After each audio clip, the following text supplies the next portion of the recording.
warahmatullahi wabarakatuh. Salam sejahtera dan salam sehat semuanya. Hari ini kita akan masuk ke pertemuan pertama komputer dan masyarakat. Sebelumnya perkenalkan, nama saya Parlia Romadiana. Nanti saya akan mengajar mata kuliah komputer dan masyarakat ini hingga pertemuan terakhir. Nah, sebelum kita bahas untuk materi, pertama kali kita bahas tentang tata tertib dan aturan perkuliahan terlebih dahulu. Yang pertama, kehadiran. Untuk kehadiran, di mata kuliah saya wajib melakukan absensi di Google Classroom. Jadi semua absensi itu dilakukan di Google Classroom. Jika mahasiswa berhalangan hadir, bisa melakukan via chat dengan format NIM, nama, kelas, mata kuliah, serta alasan izin. Jadi yang absensi nanti silakan memasuki komentar di Google Classroom setiap pertemuannya. Nah, untuk tugas juga sama. Tugas yang saya akui hanya tugas yang dikumpulkan via Google Classroom. Jadi, ketika ada tugas, silakan dikumpulkan di menu tugas di Google Classroom supaya semuanya tertib, semua administrasinya tertata dengan baik, sehingga semua tugas dikumpulkan di Google Classroom. Untuk penilaian masih sama seperti mata kuliah yang lainnya, absensi 10%, tugas 20%, UTS 30%, serta UAS 40%. Nah, itu untuk tata tertib dan aturan perkuliahan untuk di perkuliahan kita ini. Nah, karena saat ini kita masih pandemi, sehingga perkuliahan kita belum bisa tatap muka, tapi semoga tidak mengurangi niat mahasiswa-mahasiswa untuk tetap terus belajar, dan semoga walaupun kita perkuliahannya daring, online, itu tetap ilmu-ilmunya terserap dan tersampaikan dengan sempurna. Baik, kita masuk ke materi pembahasan dari mata kuliah komputer dan masyarakat. Nanti kita akan membahas 13 item, yaitu yang pertama nanti media sosial, kemudian komputer dan masyarakat, lalu keamanan komputer. Nah, kita juga akan membahas tentang kebebasan berbicara di etika menggunakan komputer ya, kemudian membahas tentang privasi dan informasi pribadi, kemudian berbagai aktivitas kehidupan kita menggunakan komputer, itu kita bahas juga, kemudian teknologi transfer, lalu open software, kemudian kekayaan intelektual itu yang berhubungan dengan komputer dan masyarakat, kemudian komputer dan pemerintahan juga kita bahas, komputer dan bisnis nanti kita bahas juga, kemudian digital entertainment juga kita bahas di dalam mata kuliah komputer dan masyarakat, dan terakhir nanti kita akan membahas tentang refleksi dan tindakan. Nah, untuk pertemuan pertama ini kita bahas dasarnya terlebih dahulu tentang komputer dan masyarakat, jadi jangan sampai nggak kenal sama judul mata kuliahnya. Nah, di pertemuan pertama ini kita membahas terlebih dahulu apa sih komputer dan masyarakat gitu. Yang pertama komputer dulu. Jadi apa itu komputer? Nah, saya rasa teman-teman mahasiswa sudah tahu semua ya komputer itu apa sih gitu. Cuma ini kita flashback menurut ahli gitu. Secara teorinya apa sih komputer? Nah, secara teori, komputer adalah perangkat berupa hardware, ada perangkat keras dan software, perangkat lunak yang digunakan untuk membantu manusia. Jadi komputer ini sebenarnya digunakan untuk membantu manusia dalam mengolah data menjadi informasi dan menyimpannya untuk ditampilkan di lain waktu. Jadi informasi yang dihasilkan komputer bisa berupa tulisan, bisa berupa gambar, bisa berupa suara, video, dan animasi. Nah, itu menurut ahli ya. Jadi secara teorinya, secara prakteknya, mahasiswa sudah tahu lah apa itu pengertian dari komputer. Nah, kalau tadi kita bahas tentang komputer, sekarang kita bahas tentang masyarakat. Apa itu masyarakat? Nah, ini sudah pasti tidak asing lagi ya. Kita pasti sudah tahu tentang apa itu masyarakat. Masyarakat adalah kelompok manusia yang mempunyai kebiasaan, tradisi, sikap, dan perasaan persatuan yang diikat oleh kesamaan. Jadi masyarakat itu kelompok, bukan orang, bukan pribadi gitu. Kalau orang pribadi, manusianya saja itu tidak bisa dikatakan sebagai masyarakat.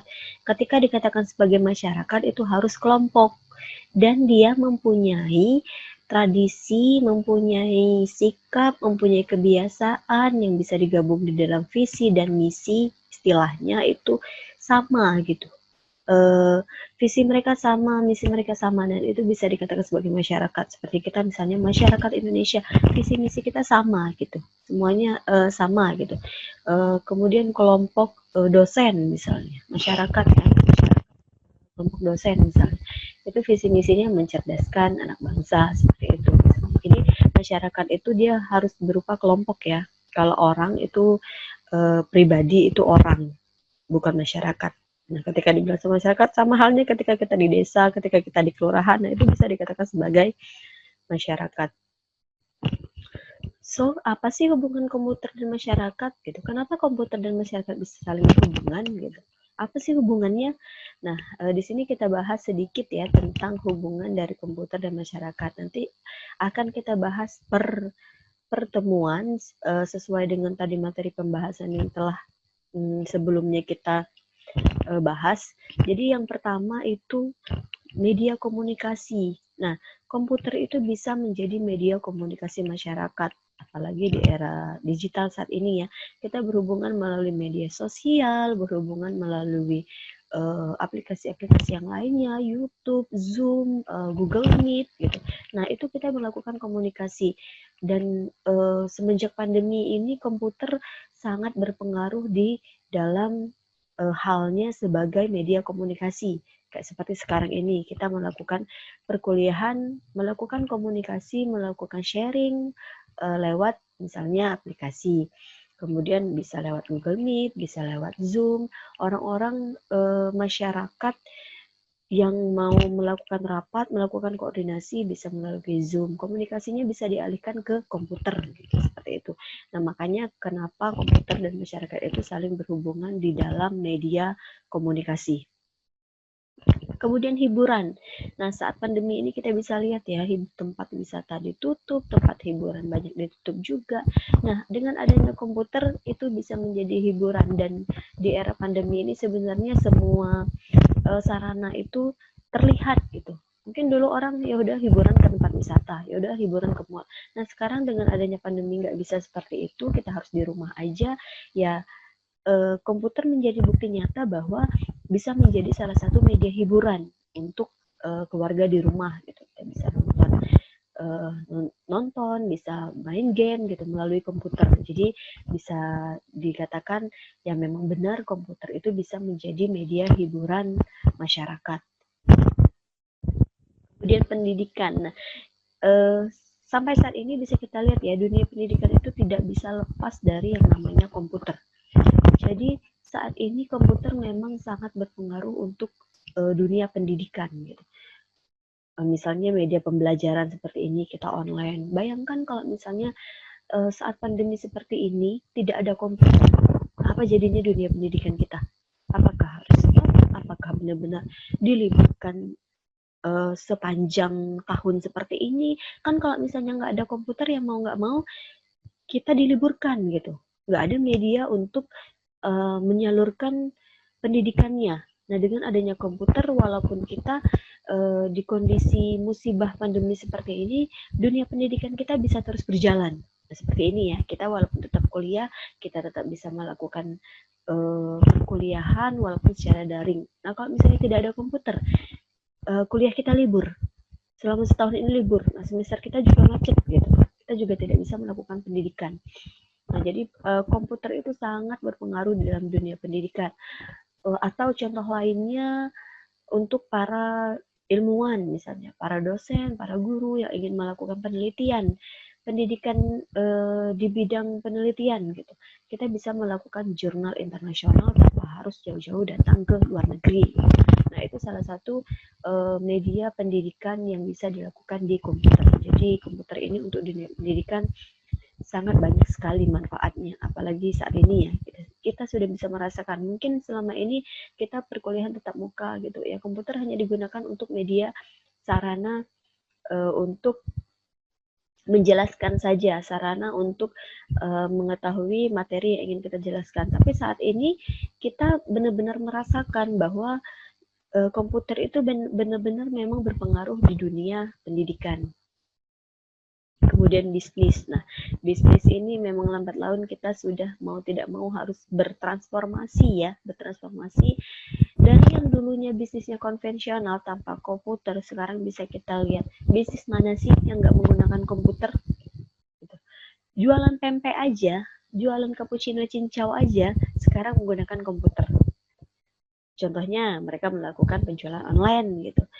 Terus pabrik-pabrik, perusahaan-perusahaan, mereka harus bertransformasi ke bisnis yang berhubungan dengan komputer. Pengolahan data semuanya komputer. Kalau dulu pabrik bisa menggunakan manual, sekarang sudah nggak bisa lagi, tidak tercover lagi gitu. Banyak minusnya kalau misalnya dilakukan secara manual, baik dari sisi pelaporan keuangannya, baik dari sisi pelaporan SDM-nya, semuanya. Nah, dengan adanya komputer akan sangat membantu pengolahan data di bidang bisnis, entah itu secara langsung ke pelanggannya atau di dalam manajemen perusahaan di bisnis itu sendiri. Jadi saat ini bisnis tidak akan bisa lepas dari dunia komputer.